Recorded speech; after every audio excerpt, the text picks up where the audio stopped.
திருப்பூரில் காலைல 6:50க்கு ட்ரெயின் ஏறணுங்க. ஜோலார்பேட்டு வர்றப்போ மணி 10:45 இருக்குங்க. சரிங்களா, ஜோலார்பேட்டில் ஏறுறப்போ லேடிஸ் எல்லாம் இறங்கிட்டாங்க. இறங்கின உடனே இந்த பையன் ட்ரெயின் மூவ் ஆகுறப்போ உள்ளே ஏறிட்டாங்க.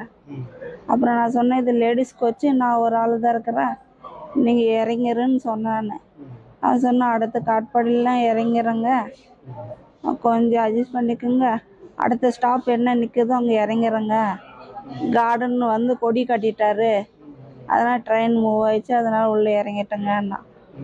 சரின்ட்டு நான் என் பாட்டம் ஒரு பக்கம்ன்ட்டு இருந்தேங்க. போயிட்டு கொஞ்ச நேரம் அப்படி இப்படி ரவுண்டிங் அடிச்சுட்டு இருந்தாங்க. அப்புறம் கொஞ்ச நேரமாக ஆளை காணோம். ஒரு பாத்ரூம்லேருந்து வந்தாங்க, அவனோட ட்ரெஸ் எல்லாம் கழட்டிட்டு வந்தாங்க. வந்த உடனே என் ட்ரெஸ்ஸு கழட்டுறதுக்கு பார்த்தாங்க.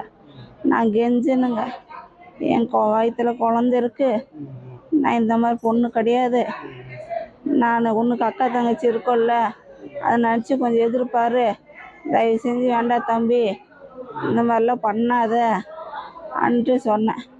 சொல்லிவிட்டு நான் செயின் இழுக்கிறதுக்கோசம் மேலே சீட்டு மேலே ஏறினேன். ஏறினதுக்கு அவன் தலைமுடி பிடிச்சி தாத்தான்னு அடித்து, அப்புறம் நானும் என்னால் முடிஞ்ச அளவுக்கு அவனை அடித்து செஞ்சதுக்கு சரி பாத்ரூம்குள்ளே போயிட்டு லாக் பண்ணிடலாம், லாக் பண்ணிவிட்டு பாத்ரூம்லேருந்து செயின் இழுக்கலாம் நினச்ச உடனே அவன் என்ன பண்ணா, போட்டு தர இழுத்துட்டு அந்த கம்பியை படிக்கட்டான வந்து 2 கை கெட்டியமாக பிடிச்சிட்டு இருந்தேன். நான் கீழே விழாத அளவுக்கு அவனே அடிச்சுட்டு நானும் கெட்டியமாக பிடிச்சிருந்தேன். ஒரு கையை ரைட் சைடு கைடு உடைச்சிட்டான். உடைச்ச உடனே ஒரு கை சப்போர்ட்டு தான் கடிச்சிச்சு. எனக்கு கால் எடுத்து கீழே விட்டுட்டான். விட்டோன்னே கொஞ்ச நேரம் ஒரு 10 நிமிஷம் ட்ரெயின் மூவராக இருக்கும். நான் என்னால் முடிஞ்ச அளவுக்கு கையிலே சப்போர்ட் பண்ணிட்டு வந்தேன். அப்புறம் அந்த கையை எட்டி உதச்சி அப்புறம் கீழே வந்ததுக்கப்புறம் எனக்கு என்ன நடந்துச்சுன்னு தெரில. அப்புறம் ஆம்புலன்ஸ்காரன் வந்து தூக்கி போட்டு அப்புறம் கூட்டிகிட்டு வந்து இங்கே அட்மிட் பண்ணாங்க. இதுதான் நடந்ததுங்க.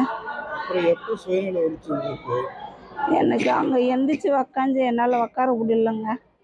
இந்த தலையிலேருந்து அப்படியே ரத்தம் அந்த சதெல்லாம் கொட்டுச்சுங்களா, எனக்கு அதை பார்த்து மயக்கமாகி போச்சு.